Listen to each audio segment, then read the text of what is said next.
¿Empezamos? Ok, bueno. eh, Buenos días, buenas noches acá en Israel.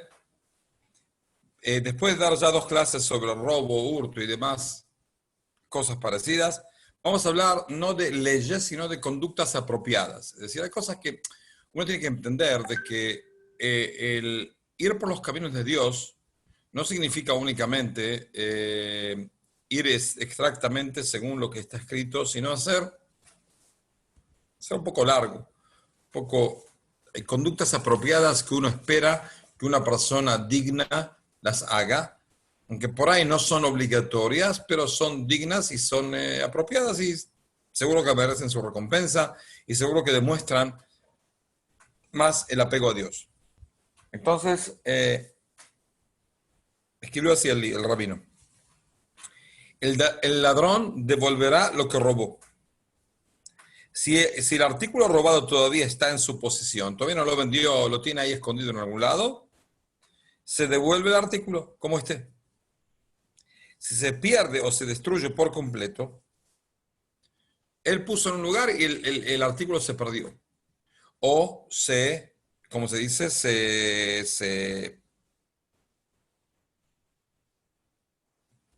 destruyó por completo. Él robó un cabrito y lo puso en un lado y el cabrito se lo comió un lobo. Entonces, ¿qué queda del cabrito? Una pierna, una mano y media oreja. Entonces no le va a decir al tipo, bueno, la verdad te robó un cabrito, ahora tienes la pata, la mano y la oreja derecha. No va. Entonces, si se pierde o se destruye por completo, el ladrón devolverá el valor de lo robado. El valor de lo robado, ¿cuánto sale ese cabrito que él robó? ¿Cuánto salía vivo cuando él lo compró, cuando él lo robó? Y eso hay que cotizarlo porque no es lo mismo. Hay cabritos que salen, que están bien gordos y sanos y demás. Y hay cabritos que son medio cabritos que se mueren flaquitos y están enfermos y demás, sale menos. Pero el asunto es la idea de que el ladrón es el responsable de lo que robó. Entonces tiene que teóricamente devolver lo que es lo robado. Aquel que quiera corregir completamente sus acciones, el que quiera no nada más cumplir con lo necesario y hacer cosas apropiadas, sino del todo cerrar el tema de lo que robó, apaciguará a la persona que fue robada. Es decir, él tiene que hablar con la persona y decir, mira, la verdad, te robé hace un tiempo y esto es lo que te devuelvo y aparte te pido perdón. Apaciguará significa pedir perdón a la persona porque es un robo. Es decir, el robo no es nada más es un delito contra personas, no es un delito contra Dios. Por eso hace falta que la persona robada también tenga ¿cómo se dice? Eh, Aporte su perdón. Por eso necesito pedirle perdón a la persona robada. No nada más uno tiene que devolver lo robado, sino tiene que pedirle perdón porque es una falta a la persona robada. El que sufrió el robo y perdona es digno de elogio. Si una persona que lo robaron y le piden perdón, es digno de elogio. Pero, ¿qué significa perdona? Perdona a la vez de que el otro le devolvió lo robado. Es decir, no existe perdón sin devolver lo robado, sin pedirle perdón y sin hacer lo necesario para compensar a la persona por el robo. Uno puede decir, te robó $1.000.000, ¿me perdonas? Sí, ¿cómo no? No, eso no son caminos de Dios. ¿Por qué no son caminos de Dios? Teóricamente Dios, nosotros le pecamos millones de pecados, le pedimos perdón, y Él nos perdona. ¿Por qué nosotros no podemos comportarnos como Dios? Hacer lo mismo, me roban $1.000.000, un tipo el que me robó me dice, la verdad, ¿me perdona? Sí, te perdono. Eso no es elogiado. No. ¿Por qué? Porque al yo perdonar a la persona, que estoy educando a la otra persona, de que el robo no pasa nada, uno puede robar y después pedir perdón, después seguir robando y después seguir pidiendo perdón. Si el mundo está lleno de gente que perdona a gente que no tiene que perdonarlo. Porque al perdonarlo está como fomentando el próximo robo. ¿Me entienden? Entonces, no hay que perdonarlo. No tiene que devolver lo que robó y también, seguro, pedirle perdón. Cuando se presenta un esfero y se lo lleva es olvido robo. ¿Qué es un esfero? Discúlpeme. ¿Quién fue que preguntó?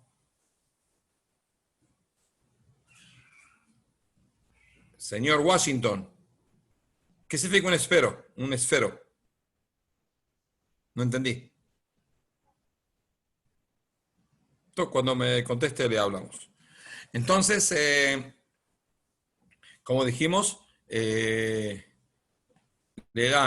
shiur es para elevar el alma de la señora Raquel Bat Abraham, que es la abuela de la esposa del señor, el encargado acá de todo este asunto y que hizo todo el programa de WhatsApp y demás, que es el señor Menashe. ¿Ok? Todo, seguimos. Entonces, como dijimos, perdonar a la persona, se debe perdonar únicamente después de que el otro le pague o lo indemnice de cierta manera. Por ahí no puede pagar toda la suma. Que pague lo que pueda pagar, que dé lo que pueda dar, que haga algo. ¿Entendido? Que haga algo que pueda llegar a demostrar que está arrepentido de lo que hace, pero no puede perdonar así. Esfero es una pluma para escribir. Ah, ok, una pluma para escribir. ¿Dónde la encontró la pluma para escribir? No entiendo. ¿Robó una pluma para escribir? Si la robó, tiene que devolverla. O tiene que devolver el precio de la pluma. ¿Entendido? Si no hace falta, otra vez, si le da vergüenza pedirle perdón a la persona robada porque no quiere que el otro se entere, no hace falta. Uno puede darle el robo y ponerle un papelito que esté escrito ahí, perdóname que te robé y ahora te lo devolví. Sin que el otro sepa de quién es el que lo robó. No hace falta, si uno dice, bueno, a mí me da vergüenza pedirle perdón, entonces no hace falta, pero que sí haga un acto en el cual le dé un poco de perdón. Y otra vez, la tendencia, que es una tendencia que también cristiana y también hindú, que es perdonar al prójimo sin que el prójimo haya hecho un acto de arrepentimiento factible y material. Es una cosa que fomenta el robo y fomenta las malas acciones. Y una persona en su vida va a reconocer las malas acciones que hizo. Si no existe una cosa que uno puede llegar a hacer, maté a una persona y ahora le pido perdón al cura y el cura me perdona. Pero el cura no es la persona que fue matada, discúlpeme. Uno mató a la persona, entonces tiene que pedirle perdón a la familia, no a él porque ya se murió, pero a la familia de él, a las personas que lo amaron. Y ese es el perdón que debe ser, ¿no? El cura no es acá en intermediario. Al robar el tiempo del trabajo y ante Hashem robar el tiempo.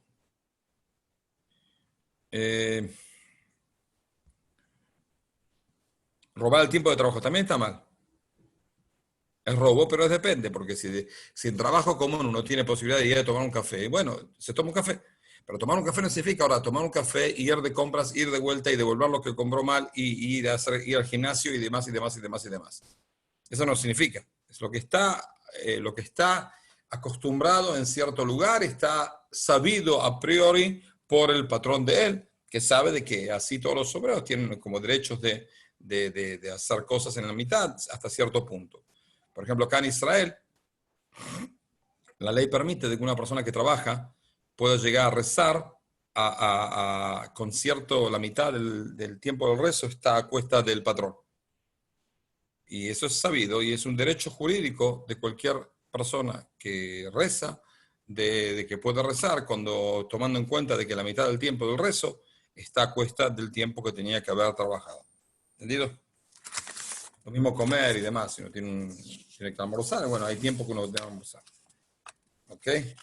Seguimos. Otra cosa que es apropiada hacer es no se debe comprar un artículo robado, ni asociarse a ladrones o rateros, ni ayudarlos de ninguna manera en sus acciones. Muy simple. Una persona no puede comprar cosas robadas, ¿por qué?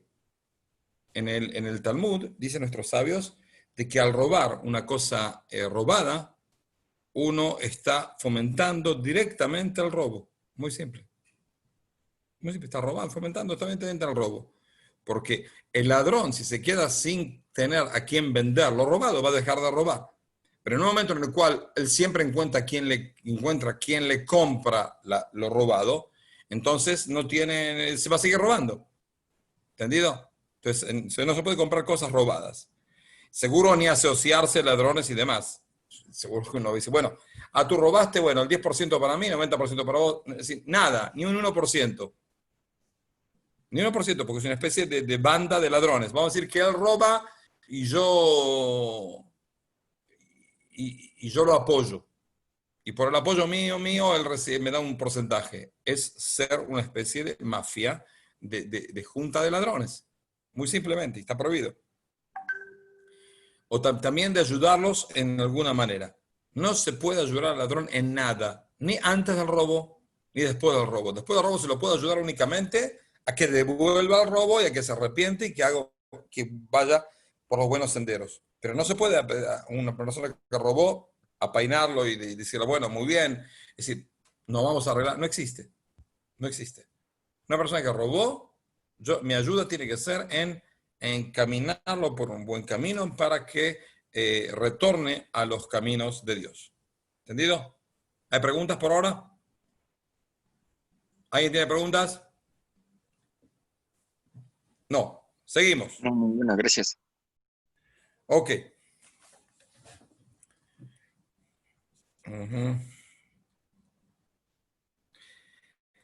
El problema pasa cuando una persona roba de arcas públicas.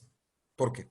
Porque las arcas públicas, por un lado, no pertenecen a nadie en particular, pero por otro lado, pertenecen a todos, a todo el público.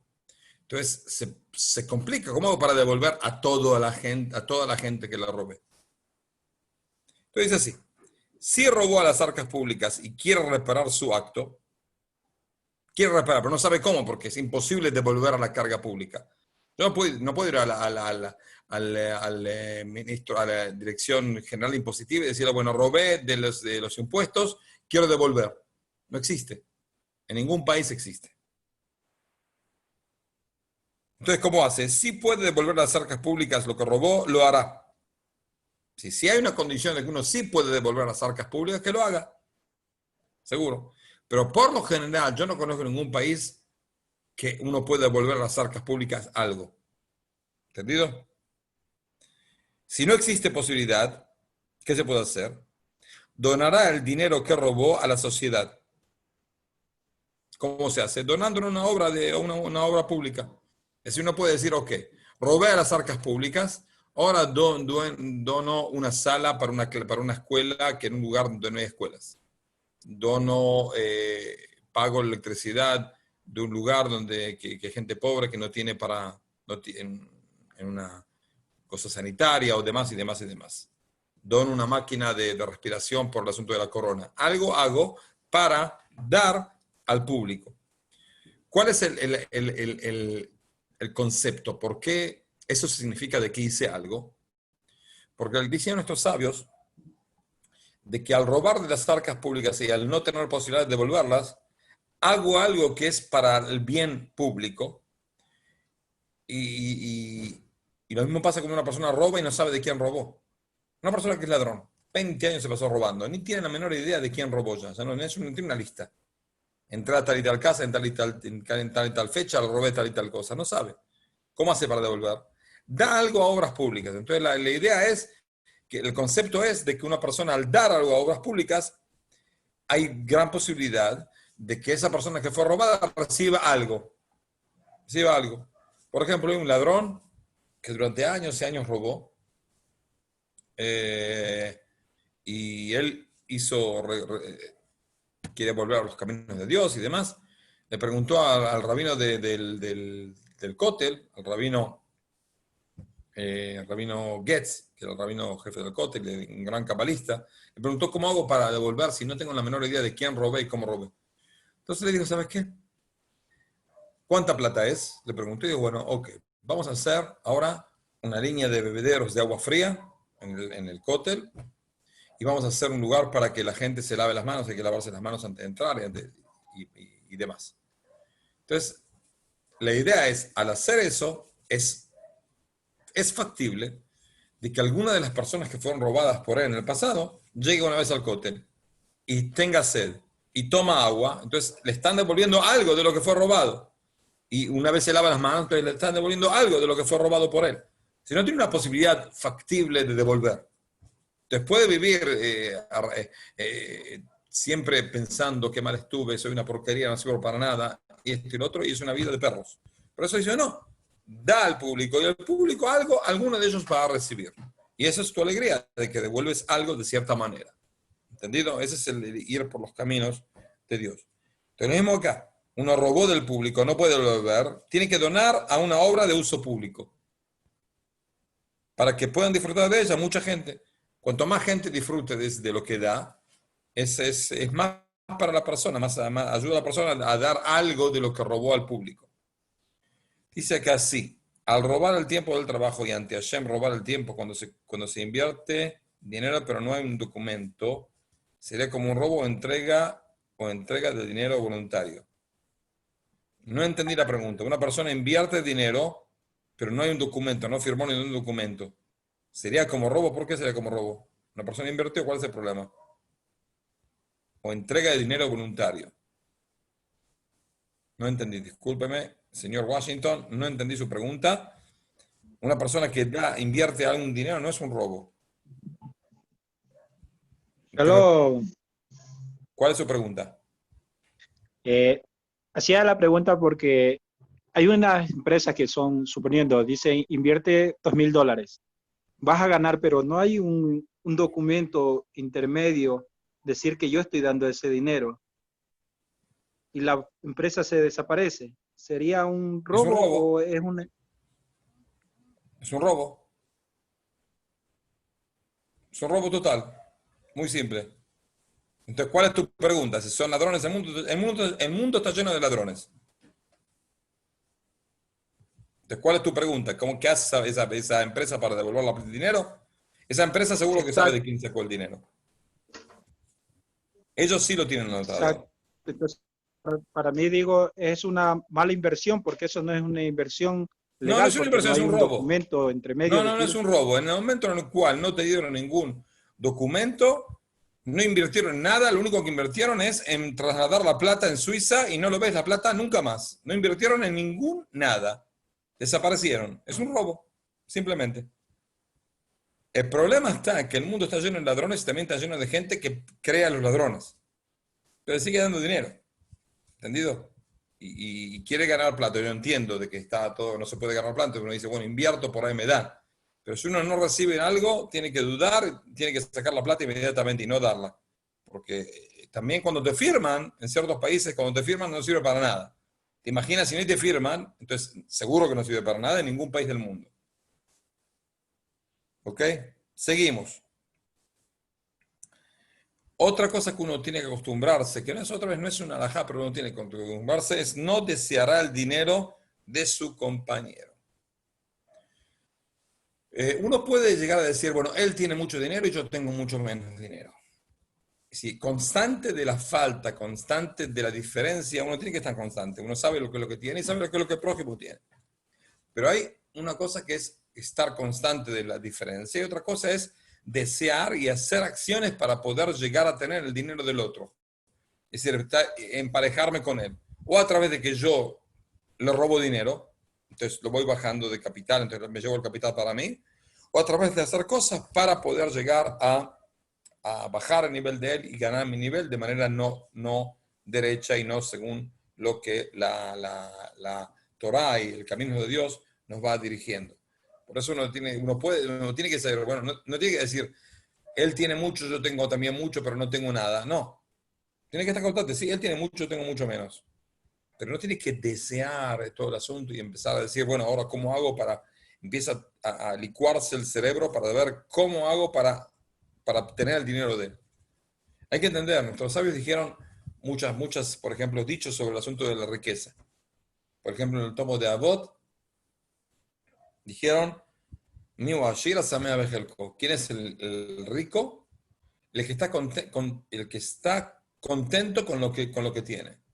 Una persona que está contento con lo que tiene, entonces sabe de que eso es lo que tiene.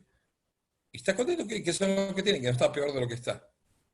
Hay un cuento jasídico que cuenta eh, el fundador del movimiento jasídico se llamaba Rabbi Israel Baal Shem Tov. El más grande alumno de él se llamaba Rabbi Baruch Memezrich. Este Rabbi Abraham Mezrich tuvo muchísimos alumnos.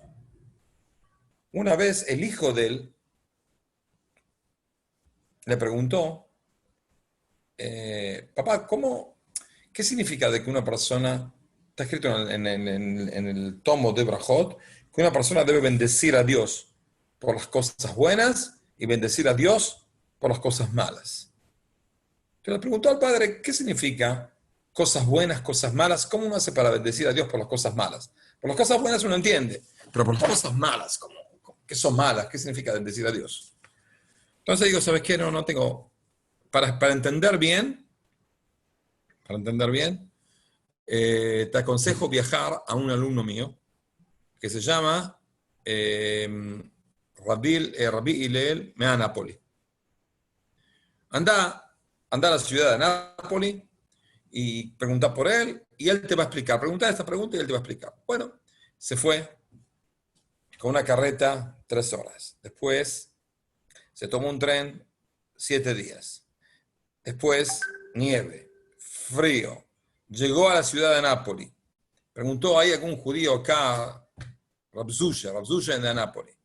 Entonces se dijeron, no vive acá, vive en las afueras, una ciudad de fin del mundo en serio. En Rusia todo es fin del mundo, porque es muy grande. Bueno, llegó a Nápoles, y cuando llegó a Nápoles, cuando llegó a la casa de Zuche, no había nadie en la casa, ni él, nadie. Entonces entró, vio una casa sin nada. No había cama. La mesa la usaba como cama. Casi sin algo, casi sin cocina. Es decir, una cosa muy ¿cómo se dice? Precaria y pobre. Bueno, el asunto es que después de unas horas, llega el rabino de este Zuche de Nápoles, que era el alumno del padre, y se puso muy contento de ver al hijo del hijo, que ya era bastante grande, el hijo, era un niño. Lo vio y lo abrazó y se puso tan contento de que al final, después de años, viene alguien a verlo ahí. Entonces le dijo, bueno, pero ¿por qué? Entonces puso la mesa, la cama, la levantó, puso una especie de ladrillo, entonces se usó como mesa. Todo muy precario, muy pobre. Entonces le preguntó, ¿y para qué viniste acá? Entonces dice, no, te vine a preguntar. Le pregunté a mi papá me dijo, te pregunté a ti. ¿Qué significa que uno bendice a Dios por las cosas buenas y por las cosas malas? El rabino Zuche se picó la cabeza, se pegaba la cabeza y dijo, no entiendo. A mí nunca me falta nada. Es decir, a él siente de que es rico, él siente de que no le falta nada, entonces no tiene un problema. ¿Cómo hago para bendecir a Dios por las cosas malas? No me pasa nada malo, estoy como estoy. Es decir, él no verse, wow, tiene un yate, tiene un country club, tiene un auto así, tiene esto, tiene el otro, y se va perforando la cabeza, ¿cómo hago para yo tener lo que él tiene? Es una cosa de que uno tiene que vivir de manera decente, eso sí. La pobreza no es un ideal del judaísmo. Judíos nunca alabaron la pobreza. El único judío que alabó a pobreza es Jesús, que dijo en el sermón de ahí, dijo en el norte, que dijo, bienaventurados sean los pobres de que van a recibir el reino del cielo, o algo así. No lo dijo en español, lo dijo en hebreo. Bienaventurados sean los pobres porque de ellos va a ser el reino del cielo. Es una herejía decir eso. ¿Por qué? Porque los pobres no tienen una entrada libre al reino del cielo. Los pobres pueden ser pobres y malos y degenerados. Y los ricos no tienen que ser todos perversos y engañadores y ladrones. No. Hay ricos que son personas muy justas. Es decir, la riqueza y la pobreza no es lo que determina si una persona está cerca de Dios o no. El asunto es qué es lo que uno hace con la riqueza y cómo se comporta con la pobreza. Eso es lo que depende. No la riqueza como riqueza y la pobreza como pobreza. No existe una persona que por el solo hecho de ser pobre pueda pecar y tenga una especie de entrada como green card, que puede entrar a Estados Unidos cuando quiera, al cielo. Bueno, yo me muero y llego al cielo. ¿Por qué? Porque soy pobre, no tengo para comer. No, no. No es una idea judía eso. Cuando una persona tiene que vivir bien y si puede vivir mejor, mejor. Y si puede esforzarse un poco y tener un poco de más dinero y poder vivir una vida más decente, mejor. Pero el asunto es cuál es el comportamiento de la persona frente a la riqueza. Por ejemplo, en el libro de Coelet, ¿cómo se traduce Coelet, señor Menashe? Coelet, no Proverbios. Eclesiastes. Eclesiastes. Entonces, en el libro de Eclesiastes dice el rey Shlomo, Oed kesef, lo isba kesef, rodef mamón, lo tevua. Una persona que ama el dinero, nunca va a estar saciado del dinero. Y el que está siempre corriendo atrás del dinero, nunca cosecha. Si una persona, por ejemplo, en un campo, ara, siembra, reza, prepara, hay un tiempo en el que uno cosecha. ¿Y qué es lo que hace después de cosechar? Absolutamente nada. Está contento por lo que cosechó. Y está esperando para hacer todo el ciclo otra vez. Que es arar, dar la vuelta a la tierra, arar, sembrar, tapar, preparar y demás. Pero hay un tiempo en el cual dice, bueno, coseché y bendito sea Dios que eso es lo que tengo y estoy contento por lo que tengo. Dice el rey Shlomo, hay gente que ama tanto el dinero que nunca es el fin. Siempre tiene otro fin. Quiero llegar al primer millón. Y bueno, estás llegando al primer millón. ¿Y qué haces cuando llegas al primer millón? Ah, busco el segundo. No, infeliz. Quedaste que decías 1 millón. Para. Después sí, bueno, sabes que quiero otro más. Pero para un poco.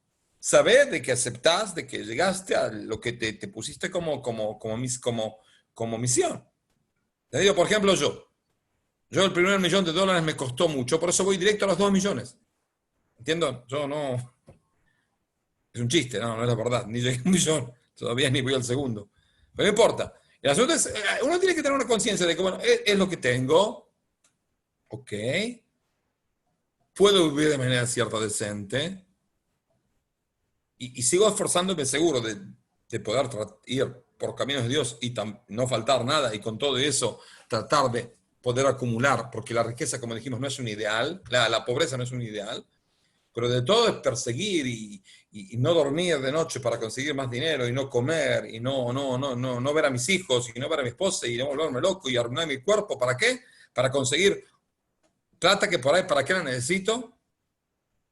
Para comprarme otra casa, para tener un country car para fin de semana. ¿Qué es estupidez? Seguís acumulando y perdés a tu familia. Ni ves a tus hijos. Se divorcia de la esposa y demás. Es como dice uno de los comentaristas de la época medieval, dice que hay cierto tipo de personas que trabaja tanto que acumula dinero para que pueda recibirlo el esposo de su viuda. Si trabaja tanto que al final se va a morir de un infarto a los 40 años y la esposa no se va a quedar soltera toda la vida, entonces se va a casar con una. ¿Y con qué van a vivir? Con la plata que hizo el estúpido que se mató y trabajando y después se murió de un infarto a los 40 años. Si no, todos los que se mueren de un infarto a los 40 años se mataron trabajando.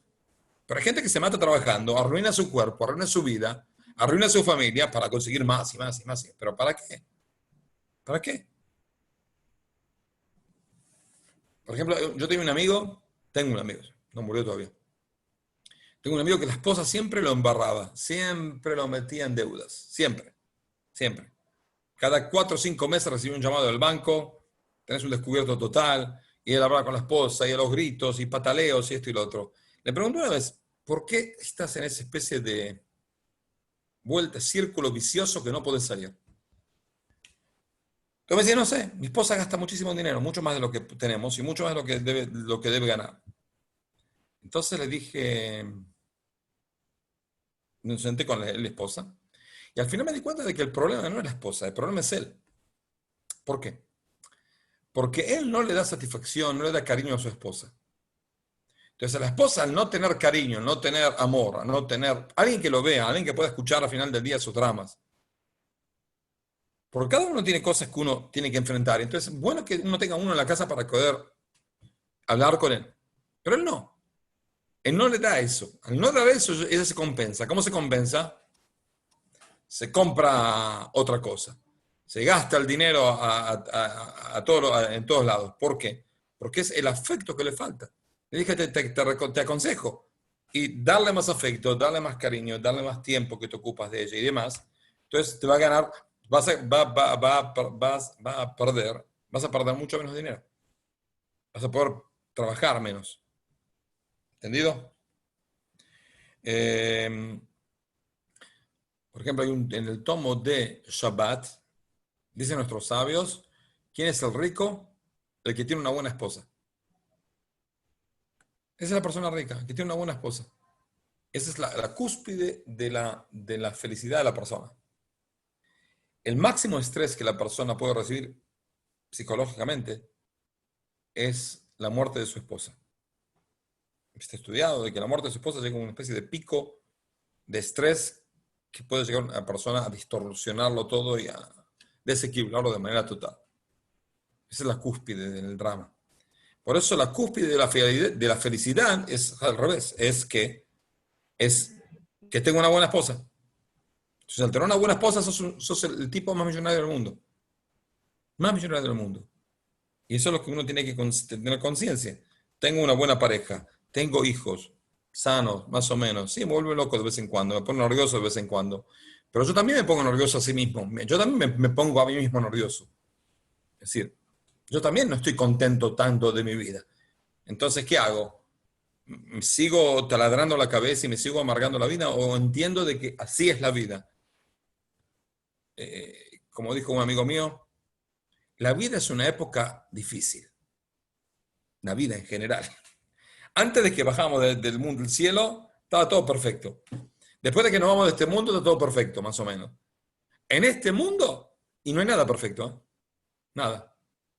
Y así es una especie de lucha cotidiana. No lucha, no hace falta luchar, pero sí, cosas que uno tiene que pensar, cómo solucionar.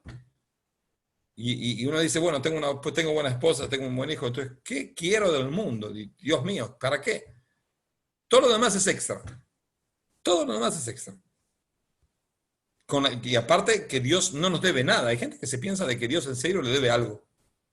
Dios es el deudor de él, es decir, le debe algo. Yo soy una buena persona, Dios me debe una buena vida. ¿Quiere que haga la cuenta si sos una buena persona? No, no conviene, ¿eh? Porque de lo que podrías hacer y de lo que haces, hay una diferencia abismal a cualquiera.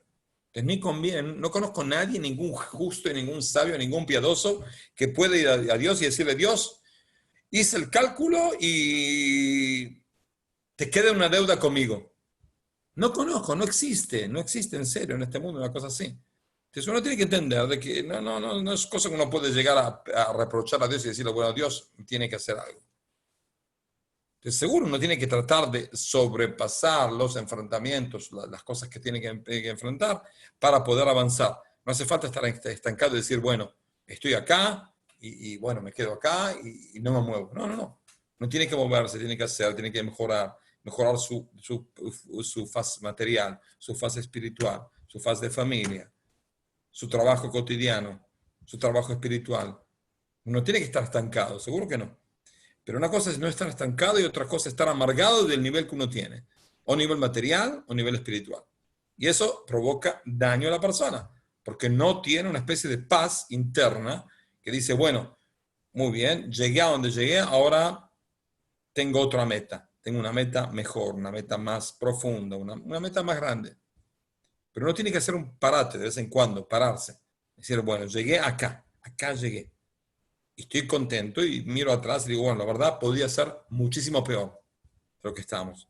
Siempre hay algo peor. Por ejemplo, nos cuentan nuestros sabios en el Talmud el más grande tanaíta de Israel, se llamaba Rabbi Akiva. Rabbi Akiva era una persona que no sabía Torah, totalmente ignorante, pero una persona muy buena, muy, muy decente, muy buena, se comportaba muy bien, pero no sabía Torah. Entonces, la hija de un millonario le dijo, yo estoy dispuesto a casarme contigo con la condición de que estudies Torah. Entonces aceptó y empezó a estudiar Torah. Se casaron en secreto, sin que el padre sepa. Cuando el padre, que era el millonario, se dio cuenta de que la hija del millonario de Judea, se casó con este ignorante, que es, aparte, una familia que no es una familia, es una familia de conversos de hace mucho, y parece que son conversos de Amalek, peor todavía. Entonces, ¿qué significa? La echó de la casa y la eximió de la herencia. Entonces ellos se fueron a vivir a un establo donde había caballos y demás. Y ella tuvo familia ahí. No, ella vivía ahí, en el establo. Y dormían en las pajas. En las pajas, y ponían pajas y ahí dormían. Y él empezó a estudiar Torah y seguía trabajando y seguía viviendo de manera muy precaria y muy pobre. Cuando el suegro era multimillonario. Entonces, vino una vez una persona a la mitad de la noche, un día de lluvia, frío total. Les toca la puerta del establo, ellos le abren. ¿Qué pasa, señor? Mire, mi esposa, es decir, cuando vio Dios de que ellos estaban en tristeza por la situación tan pobre que ellos vivían, Dios le mandó al profeta Eliyahu, vestido como persona normal. Entonces le tocó la puerta y dice: disculpe, mi esposa tuvo familia y no tenemos cómo calentar al bebé. Si puedo recibir un poco de paja para poder calentar un poco al bebé, taparlo un poco para que no tenga frío, para que no se muera. Entonces le dieron paja y todo y se fue. Entonces la esposa le dijo: mira, nosotros vivimos de una manera muy pobre, pero hay más pobres que nosotros. Esa persona es más pobre que nosotros. ¿Quién fue esa persona? El profeta Eliyahu. Dios lo mandó a propósito.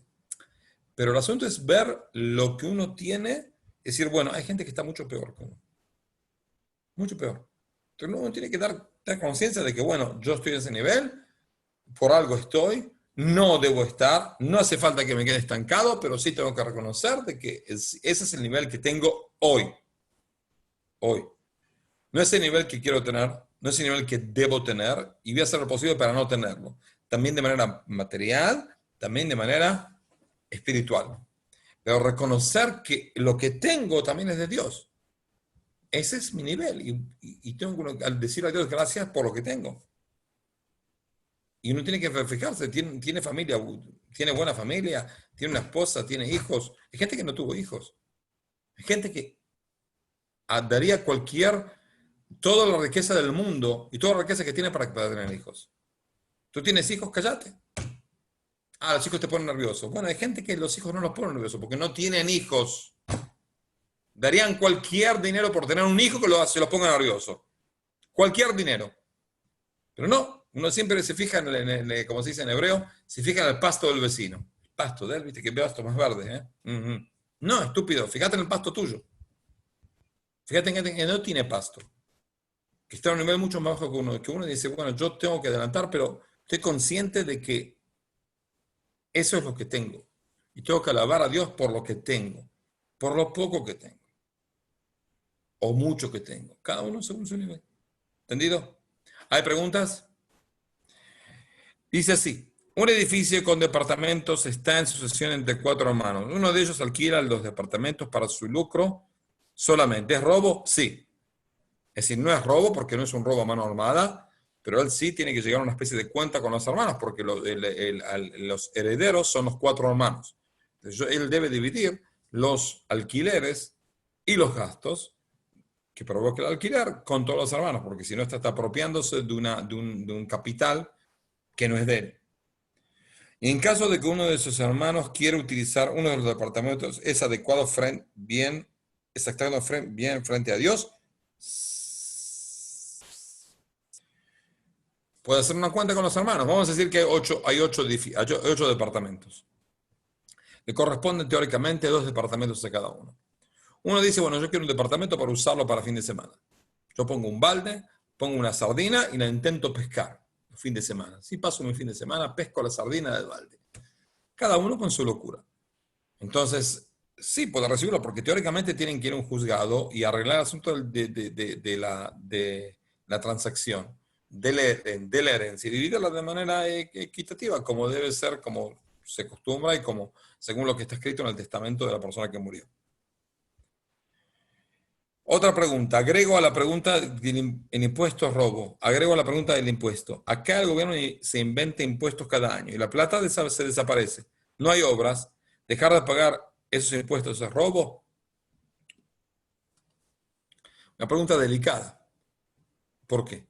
Porque uno piensa que la plata desaparece. La plata no desaparece, la plata está en la cuenta de los gobernadores. No desapareció.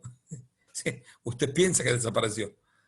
Yo se lo cuento porque como argentino le puedo decir que la plata en Argentina es un país súper rico, y hay gente que no tiene para comer, es increíble. El 10% de la población mundial come de productos argentinos, de soja, de aceite, de carne, de lo que sea, de trigo, y hay gente que no tiene para comer. Es inexplicable, es inexplicable. La única compañía petrolífera del mundo que pierde dinero es la compañía petrolífica de Argentina. Increíble. No hay cómo perder en petróleo, no hay. Uno encuentra petróleo, lo tiene que sacar y vender. ¿Cómo hace para perder? Es invento argentino, made in Argentina. Únicamente. Increíble. Es una especie de genialidad. Son señores genios. Roban de manera genial. Pero viven como perros, porque así la gente no tiene para comer, y así la gente no tiene donde vivir, y así la gente no recibe atención sanitaria como debe recibir, como se merece recibir. Esa gente honesta, yo no le puedo contestar robe del Estado. Pero por otro lado, uno tiene que ser el más piadoso del Estado, ir aquí corriendo al Estado y decir, bueno, la verdad, tengo dinero y ¿cómo hago para pagar?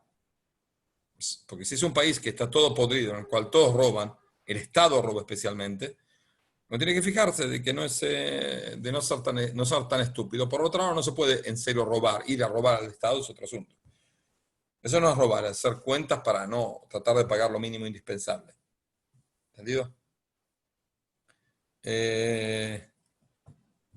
Uno puede llegar, sí.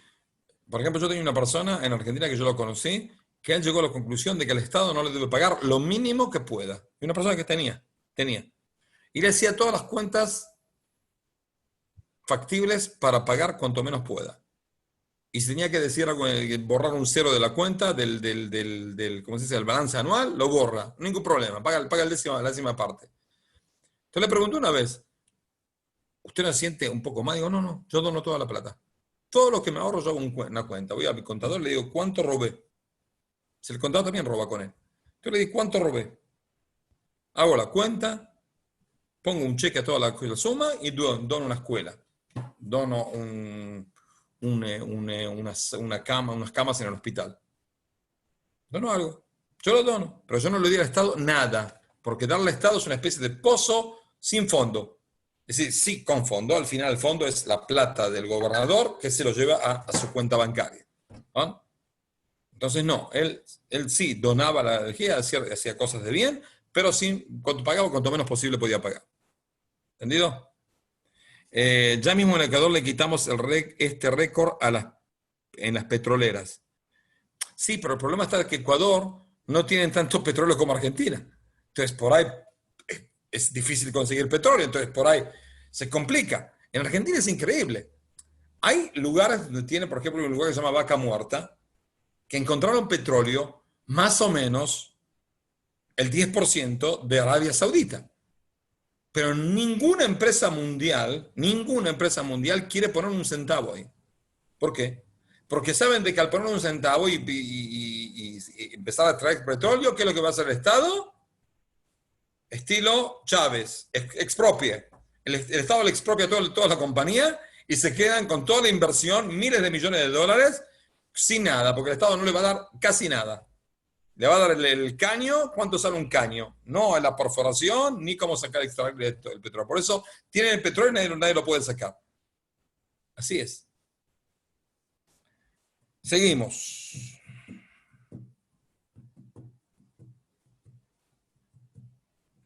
La esclavitud es obscena y por eso fue abolida por el mundo. Ahora, ¿qué tiene que ver la esclavitud con el robo? La esclavitud es el robo de la otra persona, el robo íntegramente a una persona.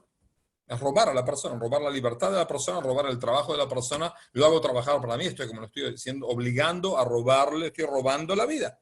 Estoy robando la posibilidad de él de enriquecerse, de trabajar, de mantener a su familia. Ahora hay que entender, en la Torá hay esclavos, hay una cosa que se llama esclavos. Pero hay que entender primero el contexto en el cual fue dicho y cuáles son los detalles para entender de que es totalmente distinto a los esclavos de la época antigua y los esclavos de este día. Empezamos. Hay esclavos que son israelitas, que deben deudas y para pagar las deudas, y no tienen cómo pagar las deudas, entonces ¿qué hacen? Se dan su trabajo a la persona que le deben el dinero. Los llaman esclavos israelitas. Tienen sus detalles alágicos distintos. Hay esclavos que son comprados en mercados. ¿Ok? Según Alajá, ¿uno puede comprar un esclavo? Sí y no. Sí, sí puede, pero al final se complica la vida. ¿Por qué se complica la vida? Porque según la Alajá, según la ley judía, una persona que compra un esclavo, no puede el esclavo hacer idolatría dentro de la casa del patrón. Si una persona compra un esclavo chino, y el tipo viene con el Buda, con ahí sentado el Buda con el ombligo. Me pone un Buda en el cuarto de él. Y se pone a hacer inciensos al Buda. ¿Se puede o no se puede? No. Le tengo que decir al esclavo de que tiene un año para pensar si sigue siendo idolatría o acepta el judaísmo como forma de vida. No se convierte a judío, pero sí se convierte a esclavo. Sigue siendo esclavo, pero esclavo con condiciones casi como judío. Entonces, tiene un año. En ese año el chino sigue poniendo el incienso al Buda con el ombligo y todo. Entonces, al año, si el esclavo sigue emperrado de que ama a Buda y quiere a Buda, cree en Buda y quiere seguir poniendo inciensos a Buda con el ombligo y todo, entonces no lo puedo mandar en mi casa, lo tengo que vender. ¿Por qué? Porque no se puede dejar no se puede dejar a una persona siguiendo la idolatría, porque la idolatría es mala. Mala. Entonces lo tengo que vender a otro. Y el otro empieza la cuenta otra vez, un año. Pero no puede, y hay que ver quién lo va a comprar. Porque si uno sabe de que compra un esclavo que está emperrado en hacer idolatría, por ahí no me conviene. Porque dentro de un año lo voy a tener que vender a menos precio, entonces pierdo dinero. Entonces, por un lado se puede comprar, pero se complica la vida porque no puedo tenerlo en mi casa haciendo idolatría y dejarlo en el subnivel espiritual que él está como persona idólatra. Aparte de tantos derechos de la esclavitud, por ejemplo, en la época antigua, en todos los pueblos, romanos y demás, el patrón del esclavo podía cortar la mano, cortar el pie. En Estados Unidos, cuando un esclavo se intentaba escapar, se le cortaba parte de la pierna con un hacha, track, media pierna. Sí, queda casi sin uso, pero es problema de él. Así van a entender todo de que no conviene escaparse. Según el judaísmo, una persona que le pega al esclavo y le saca un diente o le provoca ceguera en un ojo, en ese preciso momento el esclavo sale libre, compra su libertad. Cuando en esa época, vuelvo a explicar, un esclavo era una especie de animal. Había perros que dicen guau guau y hay un esclavo que me habla, pero el esclavo y el perro es exactamente lo mismo. El esclavo y mi asno son exactamente lo mismo, son patrimonio de la persona. Y uno hace con ellos lo que le da la gana. Muy simple. Entonces, para la Torá revolucionó toda la relación entre el patrón y el esclavo. El patrón tiene que darle de comer, el patrón tiene que darle más todavía. Dijeron nuestros sabios de que una persona, vamos a decir, se sienta a comer. Entonces tiene que dar de comer primero a sus animales y después comer a él. Pero más todavía, se sienta a comer y el esclavo está ahí, entonces traigo un pavo enorme. Y a mí, la verdad, en serio, me gusta mucho la pechuga, el pollo, el pavo, me gusta mucho. En mi casa hacen una comida, la pechuga me la como yo siempre. ¿Por qué? Porque a nadie le gusta y a mí me gusta. Es lo único que me gusta del pollo. Entonces traigo un pavo enorme, así, grande, una pechuga, todo entero. De repente viene mi esclavo y me dice, según la halajá, ¿quién es el que come primero, el esclavo o el patrón? ¿Qué dicen? ¿Tendría el esclavo? El esclavo come antes. Entonces viene el esclavo y me dice, patrón, la pechuga de costado, la parte izquierda, en un plato. con un poco de puré de batata y brócoli alrededor y un poco de salsa de mango con pesiflor. Y le digo, mira, señora esclavo, discúlpeme, pero la verdad, a mí me gusta mucho la pechuga. Es la única parte que yo como. Y el esclavo me puede decir, me importa un reverendísimo pepino que a usted le gusta la pechuga. Yo quiero ahora comer la pechuga. Y al final el esclavo se come la pechuga con el puré de batata, el brócoli de costado y la salsa de mango con pesiflora. Increíble, pero así es la halajá. Por eso dicen nuestros sabios, el que compra un esclavo, compra un dueño. Vamos a decir, llego a mi casa, no tengo donde dormir, no tengo otros colchones, hay un colchón king size, 25 centímetros de altura, con uno duerme ahí y ni bien se duerme en el aire. Si no va, se tira el colchón y en el aire ya se duerme. No siente nada, espectáculo. Y tengo un colchoncito así, un poco menor. El esclavo me dice, bueno, señor, disculpe, pero el colchón es el grande.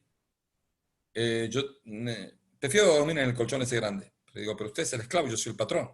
Sí, pero la halajá dice de que yo elijo en qué colchón duermo. Si hay una diferencia entre el esclavo y el señor, el que determina dónde duerme es el esclavo, no es el señor. Es increíble. Esclavo, sí. ¿Pavo se puede comer? Seguro que se puede comer. ¿Por qué no se puede comer un pavo? Entonces, ¿qué dijo otra pregunta? Una persona preguntó por la Torá, le explique lo poco que ha entendido. Esa persona se vio interesada al final de la conversación, me dijo que iba a utilizar esto para enseñar idolatría. Es pastor. Me pidió más información, yo me rehusé a seguir explicando cosas. ¿Estoy haciendo bien o mal? ¿Está haciendo bien? Una persona que usa el conocimiento de la Torá para poder llegar a explicar cosas en la iglesia, estoy como ayudándole a provocar pecados más a gente. Cuanto más gente vaya a la iglesia, más pecados hacen por el solo hecho de trabajar en la idolatría, que el cristianismo es idolatría. Entonces estoy como ayudándolo a seguir haciendo idolatría. Si una persona dice, bueno, yo si me convenzo, dejo el cristianismo, bueno, es una ayuda que le estoy dando para que salga, pero si no, no. Seguimos. Entonces, ¿en qué estábamos? En esclavitud. Entonces, la esclavitud, como dijimos, es una cosa mala, es una cosa que estaba muy acostumbrada en los tiempos antiguos y muy perversa en los tiempos antiguos. Y el Senado romano mandó una expedición a Judea en el año más o menos 100 antes de la era cristiana para ver qué son los judíos. Porque los judíos le ganaron a los griegos y los echaron. Entonces deben ser gente muy interesante. Pero escuchamos de que son un poco raros, es decir, no tienen una estatua, no tienen un dios. O si tienen un dios pero no se lo ve, ¿cómo viene el asunto? Mandaron una delegación de sabios y de jefes a Judea. Se encontraron con líderes, se encontraron con rabinos, se encontraron con gente y escribieron un acta de cómo es el judaísmo. Y ahí dijeron dos cosas sobresalientes, que la conclusión es así. Hay que exterminar al Estado judío y especialmente a los judíos. Si hay que hacerlos, convertirlos en no judíos. ¿Por qué? Por dos cosas terribles que hacen. Primero, se circuncidan. Hay que entender, la cultura romana está basada en la cultura griega, en la cual el cuerpo es la máxima belleza y cualquier cosa que uno hace contra su cuerpo es una especie de cosa terrible. Pero la circuncisidad es una cosa terrible. Esa es el primer alego por qué hay que matar a judíos y demoronar el Estado judío. La segunda idea es porque no tienen esclavos. La gente no tiene esclavos, trabaja, se rompe el alma, tiene empleados, no tiene esclavos. Si el judío no estaba muy, muy desacostumbrado al asunto de esclavos. Y ellos, para los romanos, lo vieron como desafío y como posición que puede llegar a demoronar el sistema económico romano, que está basado especialmente en esclavos, en muchísimos esclavos. Por eso dijeron de que el asunto de vivir de manera sin esclavitud y vivir bien, eso puede llegar a meter gente a ideas en la cabeza de que no hace falta esclavos. Y el día de mañana se liberan los esclavos y se rebelan y demás y demás. Y ese es el peligro total de la economía romana. ¿Entendido? Pero por eso la esclavitud. ¿Y hoy en día existe esclavitud? ¿Ustedes qué dicen? ¿Existe o no? Sí, existe. ¿Dónde existe? En un shiur anterior usted había contado que en partes de, si no me recuerdo, Arabia. Sí. Hoy en día existe la esclavitud en parte de países árabes, y existe también la esclavitud de prostitución. Compra una persona prostituta para que se prostituya. Es prostitución. Acá dicen que en Congo y en Venezuela. En Congo sí. Congo las guerrillas que toman niños de 12 años y los ponen a trabajar en minas. En Venezuela hay esclavos, no sabía. No sabía. Debe haber. Es decir, hay países donde hay, aparte de prostitución, que es en todos los países del mundo, que la prostitución es compra y venta de cuerpo de mujeres, no el que se, no compro el servicio de una prostituta, no. Hay bandas de mafias que venden y compran prostitutas para prostituirlas. Y eso es esclavitud. Total. Muy simple. Es una esclavitud. La prostituta no puede decir, bueno, dejo de trabajar, me voy a una iglesia a ser monja. No, no se va a poder escapar. Va a tener que necesitar mucha ayuda de las autoridades y demás, y de obras públicas para poder. ¿En Japón hay? No sabía. En Japón no Claro, sabía que... también en México hay, en el sentido de que se secuestran niños para que pasen a formar parte de los cárteles de drogas, se les entrena como militares, pero son niños y jóvenes que son secuestrados. No, pero también para pedir Ujú. limosna. También para pedir limosna o vender en las calles también. No, las geishas no son esclavas. Tampoco son prostitutas. Las geishas no se acuestan con ninguna persona. Hacen servicios de afecto. Abrazan a la persona, le tocan la mano. Ah, sí, los japoneses son muy delicados. No es prostitución. Entiendo que le da la gana de que una mujer le toque la mano y diga, ay, qué lindo que sos, japonesito. No sé, pero así le gusta. ¿Qué va a hacer? Cada uno. En Rusia, no sé si hay esclavos. Sí, prostitución en todos lados, ¿ok? En todos lados. Y eso es una prostitución, es algo malo y es una especie de esclavitud moderna. Pero en países árabes hay hasta el día de hoy. Se venden, los árabes son los más grandes compradores de la época. Todos los negros que llegaron a América llegaron a través de que fueron secuestrados por tribus ajenas de otros negros y fueron vendidos por árabes a holandeses, a ingleses, a portugueses y demás, y demás, y demás. ¿Ok? En el Museo de Naval de Ámsterdam, que es un museo muy lindo, y hay un barco de la época de hace 200, 300 años con todas las, como estaba, con los cañones, como estaba. Muy interesante. Hay una lista de todos los barcos holandeses que transportaron materias de América a Asia, de Asia a acá, de época. Hay una persona que hizo una especie de estudio y descubrió 16.000, escuchen bien, 16.000 viajes de transporte de esclavos.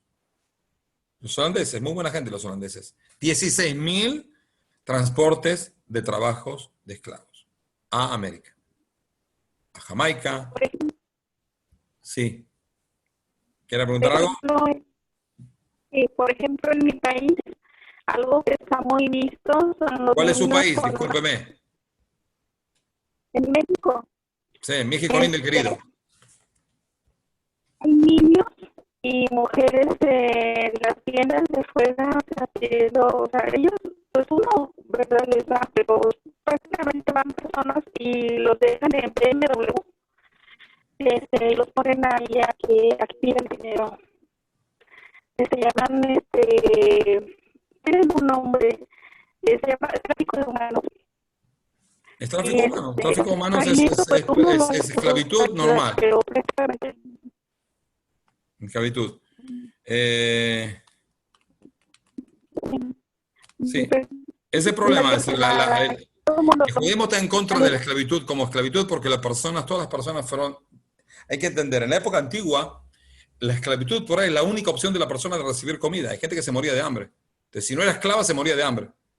Entonces, le hago un favor que lo tomo de esclavo. Pero hoy en día cualquier persona puede trabajar, puede vivir sin ser esclavo. Entonces, hoy en día es una abominación y es una cosa que debe demolirla cuanto más pronto posible. ¿Entendido? El primer pueblo en el mundo que demolió la esclavitud y no se acostumbró a esclavizarse fue en el segundo templo del pueblo de Israel hace 2200 años, que ya no había casi esclavos, no había esclavos prácticamente, y también los esclavos que vivían, como dije, se comían la pechuga del pavo y dormían en el mejor colchón de la casa, y es una especie de esclavitud muy, ¿cómo se dice? High Society, VIP esclavitud, ¿no? Que vivían bastante bien. Bueno, nos dejamos. Claro, nos queda Sí. un minuto Sí. para que vayamos despidiendo. Bueno, entonces nos despedimos y si Dios quiere, la semana que viene a las 8, otra vez nos encontramos para terminar este tema. ¿Entendido? ¿Ok? Muchas gracias. Buenas noches. Inviten a más gente y promuevan los clases. Nos vemos. Gracias. Espero que haya menos calor porque hoy en día, esta semana va a haber 40 y pico de grados en todo Israel y no estamos